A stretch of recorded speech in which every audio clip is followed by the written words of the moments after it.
जय जगन्नाथ दर्शक बंधु आसतु श्रीमद भगवत गीतार किसी श्लोक पर आलोचना करवा एवं भगवान किसी कृपा आशीर्वाद लाभ करवा। जय जगन्नाथ। जोगस्त कुरु कर्माणि संगत गता धनंजय सिद्ध्यो सिद्ध्यो समकृत्वा समत्वं जगमुच्यते समत्वं जगमुच्यते। इठी कहले हे अर्जुन तुम्हे फल कामना परित्याग पूर्वक एकांत ईश्वर परायण होई कर्मर सिद्धि और असिद्धि रे समान ज्ञान करी कर्म अनुष्ठान कर।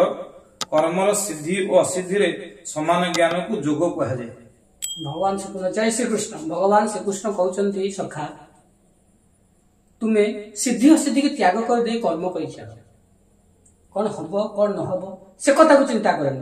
तुम कर्म कर कर्म कर जहाँ फल तुम जोगर पांचरे पहुंची पार। तुम सिद्धि असिद्धि भितर रही तुम जोग पर्यंत जापर कहीं आम जब सिद्धि असिद्धि को चिंता करवा आम मानसिक स्तर में प्रबल परिवर्तन आस मानसिक स्तर आम स्थिर हम ना। जब मानसिक स्तर स्थिर ना आम जोग पद्धति की जापर कारण जोग पद्धति की जीवा गोटे जोगी हवा जोगरे संलग्न हवा आम मन स्थिर निहाती आवश्यक। मन स्थिर कौन हम ना जब आम निष्काम कर्म करवा। निष्काम कर्म अर्थ कौन ना सिद्धि असिद्धि त्याग करदेगा केवल आम कर्म कर चलवा भल मंद किसी ना आम जेकोसी कर्म करवा आम साधना बसले ध्यान बसले भी ध्यान मो ठीक है कि भूल है कि मुझे पारुनी या छाड़ दे तुम बसबार अच्छी वर्ष तुम सीधा बसबार अच्छी आसु चिंता आसूची बोले तुम व्यस्त हो। आम किसी लोग ध्यान बसले कि जोग बसले व्यस्त हो मत खाली चिंता आसुची मुझे तुम से कथा छाड़ दियो तुम द्वारा कौन हो पारुची न हो पारुची भल हो मंद हो त्याग कर दियो तुम कर्म कर चल तुम ध्यान बसबार अच्छी कि कौन कर्म कर कर्म कर मन कौन गोटे व्यवसाय कर कौन गोटे पढ़ुच कि कौन गोटे विद्या अध्ययन कर हो न हो से तुम ध्यान मोर विद्या होनी मुझे पढ़ी एक कथा भावना हे मोर होगा हे मुझे बहुत आगे एक कथा चिंता कर दियो तुम पढ़ार अच्छी तुम पढ़ तुम ध्यान कर ध्यान कर ध्यान केते विघ्न आसु तुम चिंता कर ध्यान जोग कर तुम बसिले स्थिर होगी तुम भल मंद को छाड़ी देगी मोर नहला मतलब 10 दिन काल बसली मो मन व्यस्त हो तुम कि चिंता कर तुम तुम बसी चल भगवान कहते यहाँ को निष्काम कर तुम तुम कर्म कर सिद्धि तुम पछरे जोग कहले जोग बोला समान भाव को जोग बोला सी कहले जोगटा कौन तुम संलग्न हो कहा संग जोग करियो भगवान को परिवर्तन जो परिवर्तन आम भीतर घटुची कहा द्वारा मन द्वारा घटुची मनटा आमको विभिन्न प्रकार चिंतार पकाउछि ना ए मनटा को तो रोध कदे तुम जोग बुझब ना। जोग अर्थ कौन सब संलग्न हवा क्या सहित हवा ना परमात्मा सहित ईश्वर सहित आम संलग्न हवा। ईश्वर सहित आम केबे संलग्न ईश्वर तो दिहरा छ ना ता देह संलग्न हवा आम ईश्वर तो निज अलग मन करछे से तो आम भीतर जो साधु पुरुष भीतर फरक आत्मज्ञानी आम भीतर फरक कौन तांकर से शरीर तांकर भी मन अच्छी तांकर भी आम आखि अच्छी आम भली सी भी आम भली से आत्मज्ञान आम साधारण ज्ञान कारण आम निजक अलग मन करे अनुभव कर हाँ आम अनुभव कर निजक मन को ही जोर दौचे आम आत्मा को जोर दे पारे मुझे आत्मा कहीपर जदि बा कहूचे आम केवल अहंकार वशत बाहादुर कहूचे मु आत्मा मारी आम कहीपर कौन आंतरिकता नहीं अनुभव कर तेना अनुभव केत ना तुम जो कौन ना भल मंद सिद्धि असिद्धि या त्याग अर्थ कौन मन ना अरे चिंता करुच्ची कि तुमको मन चिंता करुच्ची यहाँ ठीक यहाँ भूल यहाँ कले खराब यहाँ कले ठीक ये सब चिंता किए कर मन कर मन भर कौन द्वंद्व सृष्टि ना तो सी कौन होगा सी आत्मा होगा। मन तो स्वतंत्र आम पूर्व आलोचना कर मन स्वतंत्र अवस्था ना मन हूँ गुड़ाए चिंतार समाहार जब कौन चिंता तुम भर ना ये भी ना मन भी नहीं मन तो ना ईश्वर अच्छा तुम जोग पुरुष बुद्धि जोग धनंजय बुद्धं शरणमन्युच्छ कृपणां फलहितव हे अर्जुन ज्ञान जोग ठारू कर्म जोग अत्यंत निकृष्ट तुम्हें ज्ञान निमित्त ईश्वर आश्रय इच्छा कर फल कामना करिबा व्यक्ति माने कृपण अटंती इठारे कहउछन भगवान प्रथम द्वितीय अध्याय कौन बुझाइते भगवान को ज्ञान को श्रेष्ठ देते जो मैंने आत्मज्ञानी से माने ही दुनिया सब श्रेष्ठ और से माने मुक्ति योग्य अच्छा कर्म को कर्मयोग देले कहीं ना जदि लोक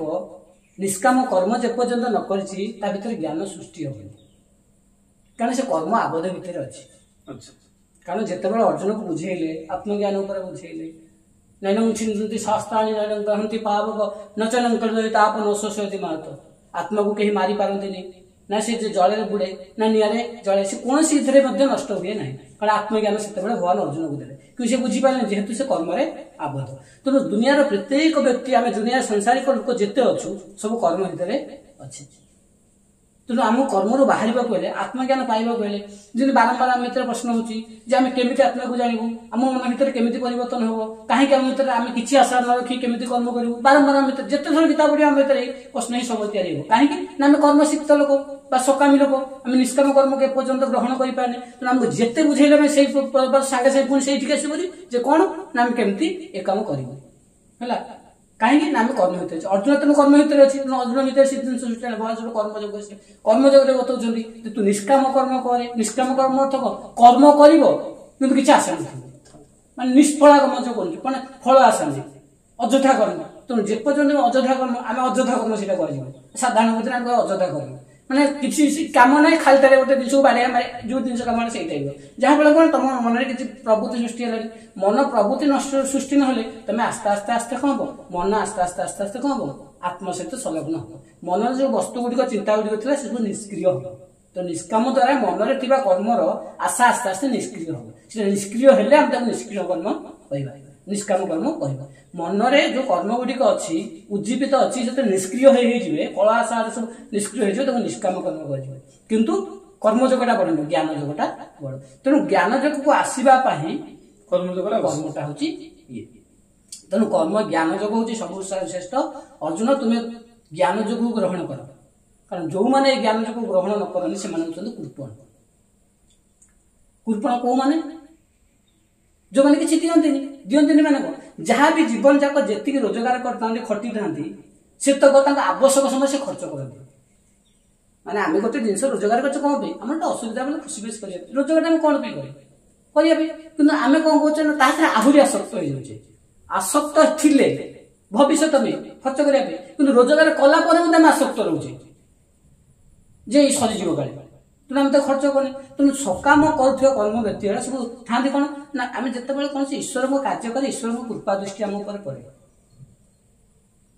परमात्मा देवता मान किसी किसी शक्ति नहीं परमात्मा सब देवता किसी किसी आसुनी मानव अच्छे आम पाखे भयानक कला कम अच्छी आत्मशक्ति आम पाखे जी देवता मान अधिका शक्ति साधु सत मान अधिका शक्ति परमात्मा जिते गोटे से साधु सत सेवा करे कौन से कर्म करे किसी एनर्जी आम पाऊ बा ऊपर को जावाई किसी साधना मिले तुम ध्यान भी कर जोग भी जहाँ कर किसी सिद्धि मिले से सिद्धि किसी लोग कहते ना बस हो जाती से आगू जापारते माने तुम गोटे ध्यान की जोग कल हठात तुम विभिन्न शक्ति आसो हाथ विभूति बाहर करवा कि तुमको विभिन्न प्रकार एनर्जी तुमको फुल हम अन्य मान विषय भविष्य कहीपर ये सब आपे आपे तुमको आसो सी कौन ना किसी कृपण व्यक्ति कौन करना सी कौन कर छाड़िया चाहते सी कौन कहते ता भर आबद्ध हो जाते त्याग कले परमात्मा को जाए पड़ो कारण सिद्धि परिपक्व जिते हो उपरक उठी उठी जीव से छाड़ा चाहते तेणु जो स्वर्ग सुखटा मिले स्वर्ग सुखटा कौन सुखटा ही स्वर्ग कहुए आम स्वर्ग क्या जो केवल सुख से आम स्वर्ग आम सामाजिक चलन आम स्वर्ग सुख चिंता कर जो सुख मिले तेणु ये जो साधना कलापर किसी जिन आमको बाड़े वेद विहित यज्ञ कर्म विभिन्न करे आमको स्वर्ग सुख किसी मिले आम सुख को त्याग करना आम भाव यहीटा ही सबकि तेणु ताद्वारा आम आबद्ध हो जाए तेणु भगवान कहते एम सब कौन कहे कृपण बोली कहुए कहीं ना एम जेहेतु ये जो छोट छोट जिन को त्याग कर छोट सुख को त्याग कर जो ब्रह्म ज्ञान सुख बा परमात्मा का सुख जो ब्रह्मानंद परमानंद कहे से सुख को जापारे सुख भितर रही जाती आनंद को गति कर सुख कृपण दोष सुख आम कृपण दोष ना कृपण हो जाए त्याग कर कारण जी तुम्हें परमात्मा त्याग करदे ना आम परमानंद सुख पाइबा भगवान कहते आनंद पाइबा समस्त अधिकार जी परमात्मा कटू आसी मुख्य अधिकार है परमात्मा को बा परम सुख पाइबा सुखी जाऊे आम भावे यहाँ जीवन सब किसी आम ता भर आबद्ध हो जाए आम तुम ऊपर को जापर ତେଣୁ ଏ କାର୍ପଣ୍ୟ ଆମକୁ ଲୋକ ମୁଣ୍ଡିଆ ମିଳିଲେ ଆମକୁ ସେବା କଲେ ଆମେ ଗୁରୁ ହେଇଗଲେ ଆଉ କିଛି ଦରକାର ଆମେ ଯୋଉ କ୍ଷଣିକ ସୁଖ ପାଉଛେ ସେ କ୍ଷଣିକ ସୁଖକୁ ଆମେ ଭାବୁଛେ ଏଇଟା ହଉଛି ଦୁନିଆ ସବୁଠୁ ବଡ ସୁଖ। ତେଣୁ ପରମାଣୁ ସୁଖ ଯେହେତୁ ଆମେ ତାପରେ ଆମର ବୟସ ସମୟ ସୀମା ଭିତରେ ଆମକୁ ବୃଦ୍ଧ ହଉଛି ପୁଣି ମୃତ୍ୟୁବରଣ କରୁଛେ ଯେହେତୁ ସକାମ କରୁଛେ ପୁଣି ଜନ୍ମ ହଉଛେ ପୁଣି ଗୋଟେ କର୍ମର ଖେଳ ଆମେ ଆର ଭିତରେ ବାନ୍ଧି ହେଇଯାଉଛି। ତେଣୁ ଭଗବାନ କହୁଛନ୍ତି କାର୍ପଣ୍ୟ ଦୋଷକୁ ତମେ ଯଦି ତ୍ୟାଗ କରିପାରିବ ତାହେଲେ ପରମାନନ୍ଦ ସୁଖକୁ ପାଇବ। ତେଣୁ ଯେଇ ଭିତରେ ଯୋଉମାନେ ବାନ୍ଧି ତାଙ୍କୁ କୃପଣ ବୋଲି କୁହାଯାଏ। ବୁଦ୍ଧି ଯୁକ୍ତ ଜହାତି ହୋ ଉଭେ ଶୁକ୍ର ତଦସ୍କୃତେ ଭସ୍ମା ଯୋଗାୟ ଯୁଜ୍ୟସ୍ୟ ଯୋଗ କର୍ମ ସୁକୌଶଳମ୍ ଯୋଗ କର୍ମ ସୁକୌଶଳମ୍। ନିଶ୍ଚୟାତ୍ମିକା ବୁଦ୍ଧିଯୁକ୍ତ ବ୍ୟକ୍ତି ଏହି ଜନ୍ମରେ ପାପ ଓ ପୁଣ୍ୟ ଦୁହିଁକି ତ୍ୟାଗ କରନ୍ତି। ସେହି ହେତୁରୁ ତୁମ୍ଭେ ଯୋଗ କରିବାକୁ ଯତ୍ନମାନ ହୁଅ। କର୍ମକୁ ମୁଖ୍ୟ ସାଧନର ଉପାୟ ସ୍ୱରୂପ କରି ନେବା ଚାତୁରୀକୁ ଯୋଗ କୁହାଯାଏ।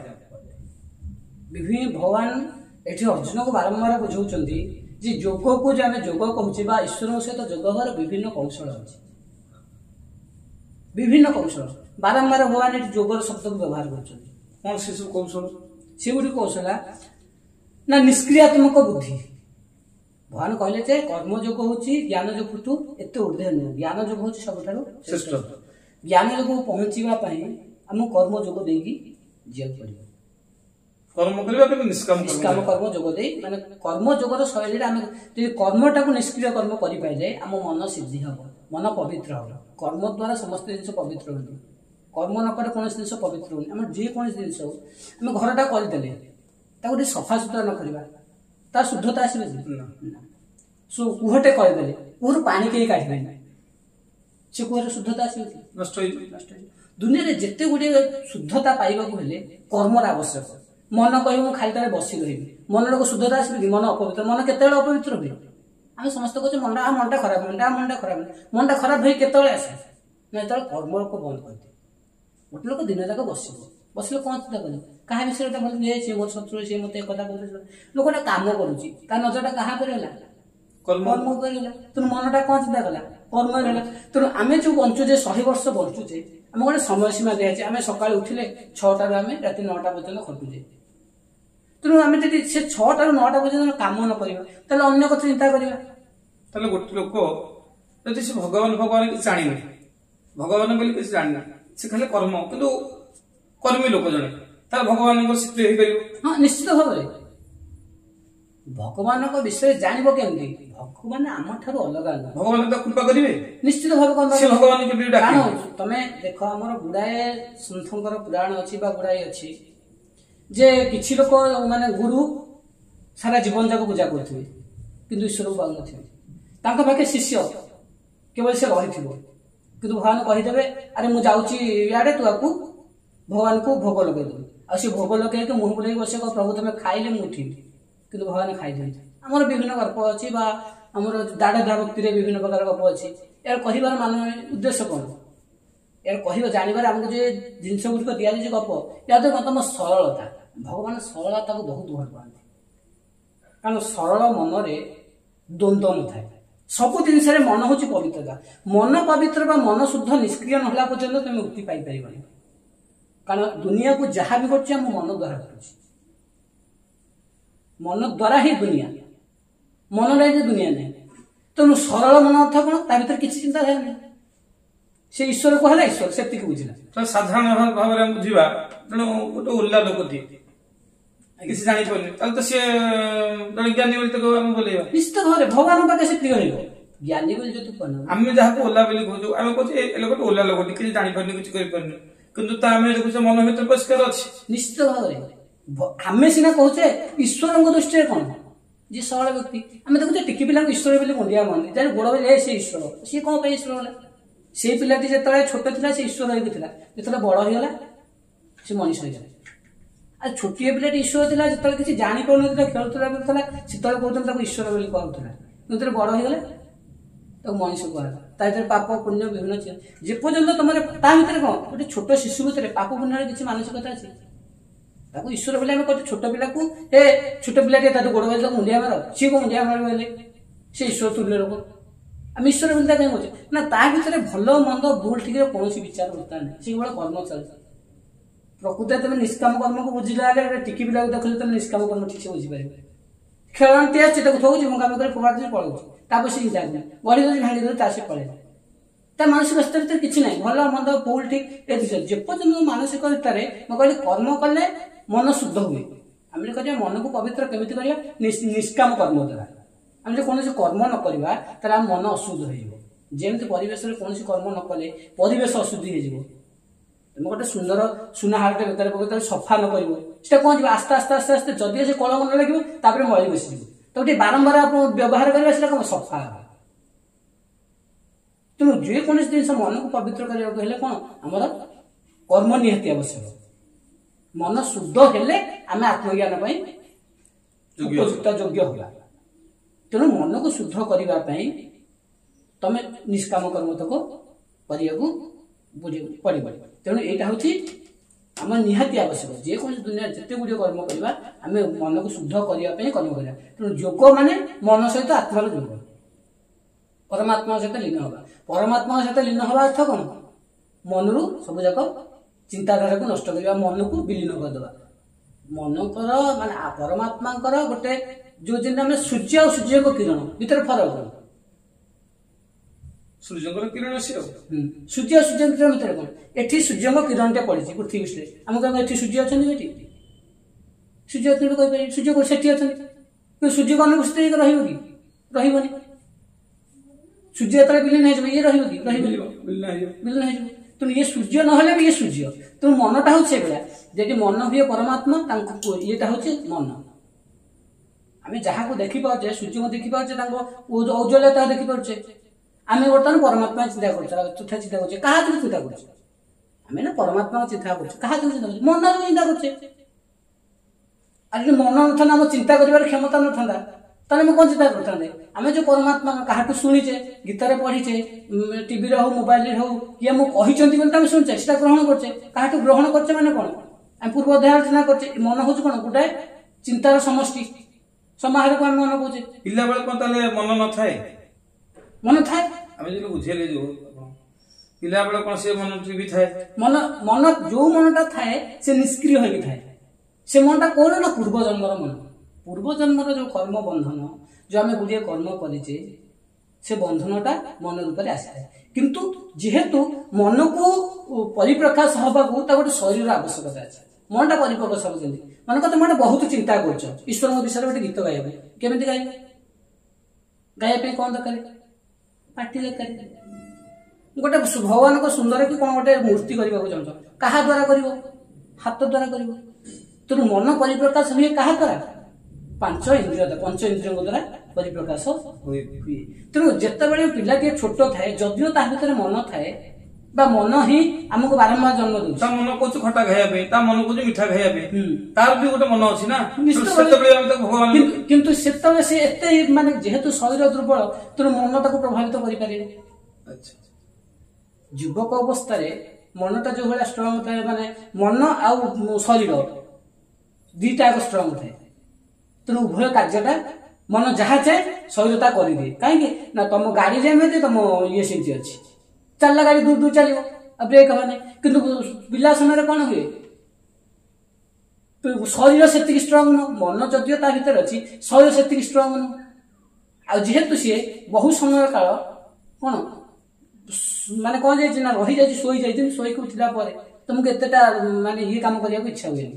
आग पवित्रता भीतर आसे से जो आम सका कहते कौन ब्रह्म मुहूर्त कहते कारण मनुष्य जो उठे ता शुद्धता थाए भीतर कारण मन को बल पाइबा किसी समय लगे पुणी किसी जिन देखीदेला से आक्टिव हो जाए गोटे लोक तुम उठिल तुम किसी खाया किसी चाहिए गोटे लोग रसगोला खाऊ तुम सागे सागे इच्छा कारण मन को खोराक दरकार तेणु जिते मनुष्य जन्म निए शिशुटे थाए से कौन एत आक्टिवेशन हो न था कारण से बहुत दिन समय कौन शांत हो जाए मृत्यु पर से शांत हो जाए तेणु तार बलटा से अनुसार जो जन्म निए विभिन्न खोराक पाए चारिआड विभिन्न ये पाए से पुणी उत्पन्न तेणु से समयटा जो समय मन ऊर्ध्व को आसी न मन चिंताधारा को परिपुष्ट कर न पारि थाए से जेहेतु मन तार से समय कौन ଶୋଇ ରହିଥାଏ ତ ତାକୁ ଈଶ୍ୱର ବୋଲି କୁହାଯାଏ। ସାଧୁ ସନ୍ଥ ମାନେ ସେଥିପାଇଁ କହନ୍ତି ପିଲା ବେଳୁ ଧର୍ମ ସଞ୍ଚୟ କର। ନିଶ୍ଚିତ ଭାବରେ, କାରଣ ଯେହେତୁ ମନକୁ ମାନେ ଉର୍ଦ୍ଧ୍ୱକୁ ଯାଇନି, ହଠାତ୍ ତା ଦେହରେ ତମେ ଧର୍ମ ହେଇଯିବ, ତା ଯୋଉ ପୂର୍ବ ଜନ୍ମ ଯୋଉ ପ୍ରବୃତ୍ତି ଗୁଡା ଅଛି କିଛି ପରିମାଣରେ ଦବିଯିବ, ପ୍ରାରବ୍ଧ ଗୁଡା କିଛି ପରିମାଣରେ କମି କମି